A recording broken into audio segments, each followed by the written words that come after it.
Climate change has many elements, but by far the most important is the buildup of carbon dioxide in the atmosphere. And that buildup has reached levels not seen in at least 800,000 years. 400 parts per million sounds like a tiny number. Yet when it is a measurement of the carbon dioxide in the atmosphere, this is a scary, dangerous number. The 400 parts per million mark was breached for the first time in May 2013. September 2016, the Mauna Loa Observatory showed that the 400 parts per million had become a permanent fixture. By April of 2017, the 410 mark was passed for the first time in millions of years.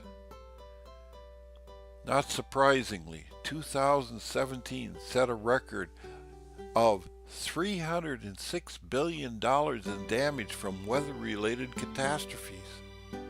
Climate change is no longer a prediction. It is an established fact.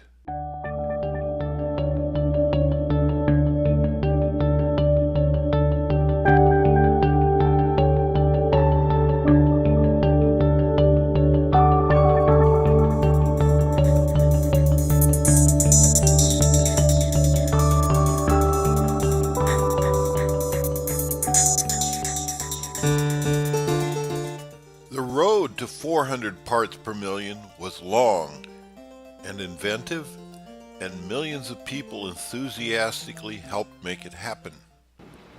After all, it's pretty hard to screw up the atmosphere of a planet unless there are a lot of people who embrace the change. The age of steam is responsible for starting the CO2 buildup. It is when humans discovered that they could harness fire to create motion and do work. The first great application was a steam-driven pump to keep dry coal mines subject to flooding. The next big application was the stationary engine, which could run mills without access to running water. But the age of steam was probably most famous for its trains, which allowed people and goods to be transported at the highest speeds of the day.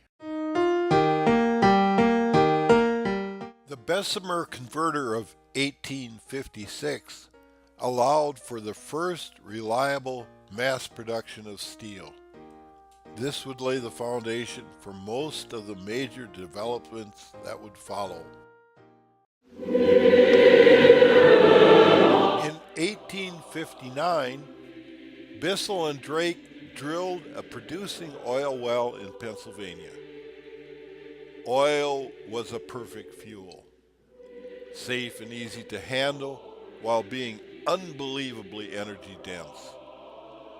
The oil-fired internal combustion engine would eventually replace steam in mobile applications.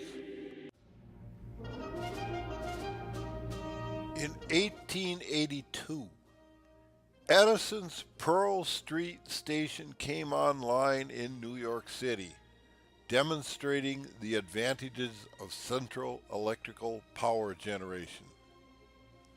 Power stations still account for the majority of coal use in USA.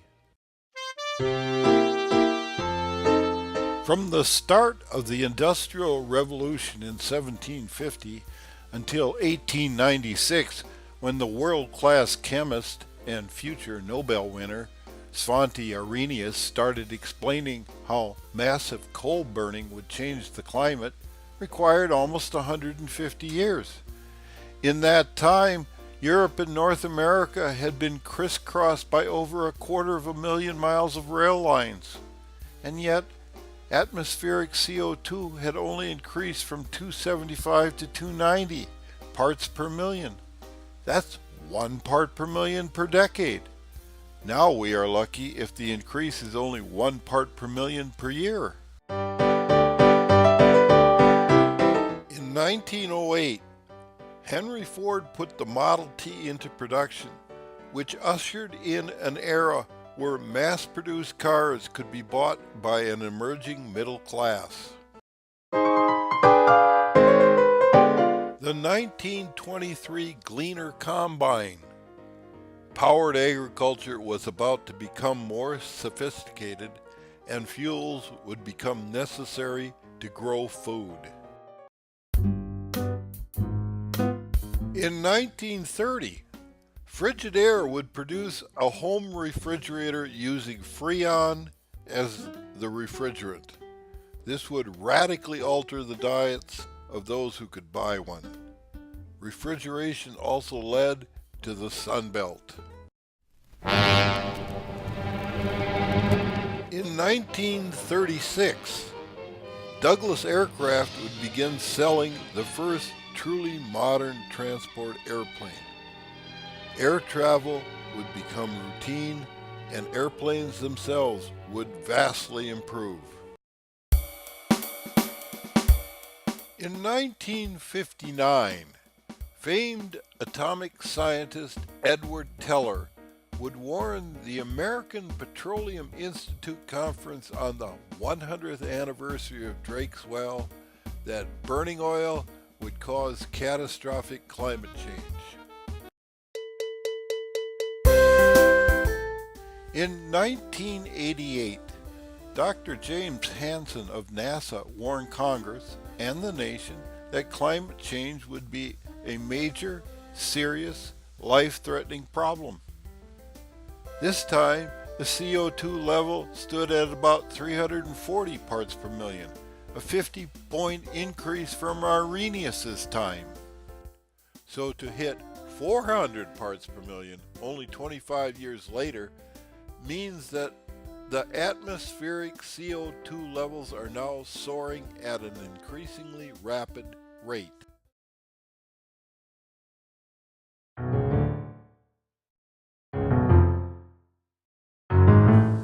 The main problem with consuming old carbon like oil and coal is that it's finite, irreplaceable, and non-sustainable, and burning it is ruining the atmosphere and oceans.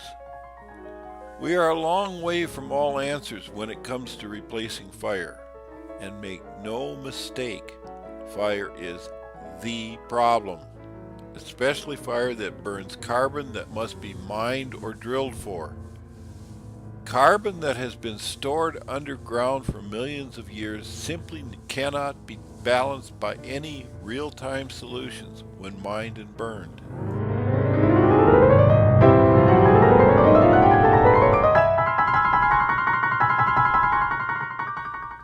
Almost every device that produces CO2 was engineered and built by human efforts.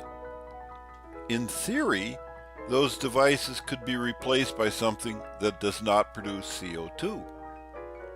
In practice, this is not happening, even though the consequences for not redesigning and rebuilding are apocalyptic. It seems we are quite attached to these archaic and often dangerous devices. Fixing these problems should be a slam dunk. It isn't. Not even close. So now we are way past due to get serious about fixing things.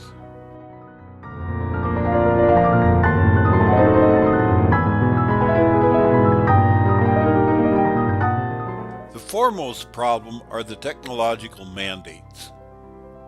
The complexity of unhooking ourselves from petroleum is proved by a simple reality. Anyone who owns a car that needs 87 octane unleaded gasoline must buy that very kind of gasoline or it will not run. And there is almost no way to change this reality. A car is nothing more than an expensive piece of driveway art if it doesn't have the right kind of gasoline. There is over 1 billion light vehicles in the world. Until that fleet is replaced, gasoline remains a vital element of how society operates. Cars aren't the only problem. Other examples of sunk costs include transmission lines, urban sprawl, highways, the housing stock.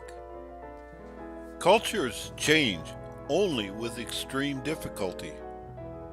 There are many who believe that climate change is a moral issue, and on some basic level they may be right.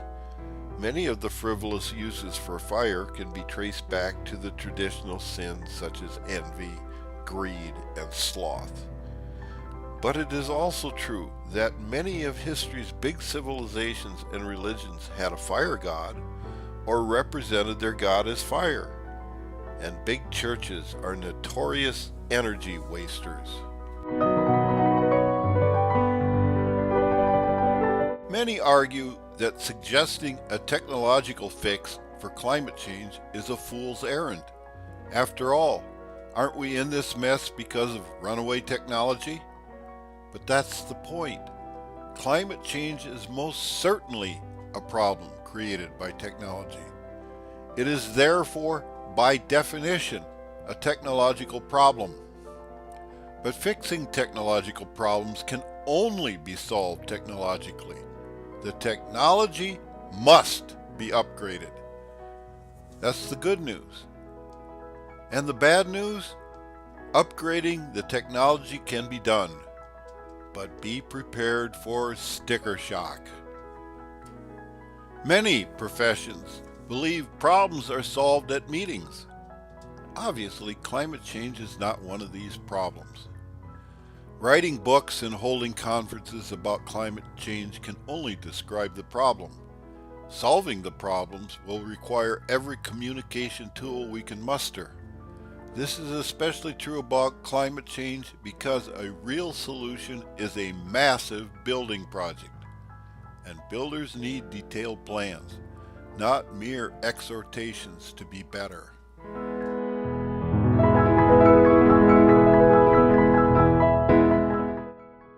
Why are attempts at a solution so inadequate? The role of social inertia, political, economic, technological, educational. Most don't understand why energy is critical for life, don't understand fire, don't understand scientific evidence, don't understand climate change is not a political problem, don't understand the blessing that is fossil fuels, don't understand the magnitude of the problem, don't understand how much work it will require to address the problem, don't understand what this will cost. Can you build a solution in a world drowning in debt? What is necessary? Public banks with a builder's mindset. Hard sciences that lead to renewable substitutes for our fire-based economy must be favored in schools. Without a producer class awareness, it is very difficult for people to understand and make intelligent decisions about energy and their role in the bigger picture. So everyone needs a general science awareness of the elements that make up the infrastructure that supports our lives. Clearly stated goals. For example, every known fire that can be replaced must be replaced. In fact, considering how much damage that has already been caused, humanity should probably not allow another fire for several thousand years. Since all human societies are dependent on fire, we all live in an underdeveloped world, and the very rich are the most dependent on fire, so in a sense, those at the top of the economic ladder are the most underdeveloped of them all. We know where we must go. We just don't understand all the details of how to get there. Never forget that green technologies must be objectively better than what we have. The next industrial revolution had better be about creating a near carbon-free emission society, or the human race simply will not survive. How the forces of reaction will fight these necessary changes? They'll sow doubt and confusion, the easiest and most cost-effective. Scream poverty, as if there is a choice, recalls some pre-industrial ideology to impede necessary understanding. This video covers a lot of ground because climate change is a huge subject. But the basic takeaway ideas are these. The science of climate change is based on solid, indisputable evidence, and the evidence clearly indicates that time to fix things is rapidly running out. Climate change was not caused by some evil conspiracy, but by smart, hard-working people trying to solve real human problems. Yes, a lot of fossil fuels are burned for frivolous reasons, but the vast majority are burned to provide power for survival, such as heating, agriculture, cooking, transportation, and lighting. The situation is not hopeless, mainly because cheap solar cells are already a reality. Turning sunlight into electricity at an affordable price can, under the right circumstances, power a much safer and cleaner planet. Making human habitation sustainable will be mostly a massive building project. It will be important for political leaders to encourage such building, and the masters of money must fund it. But nothing measurable will change until the builders go to work.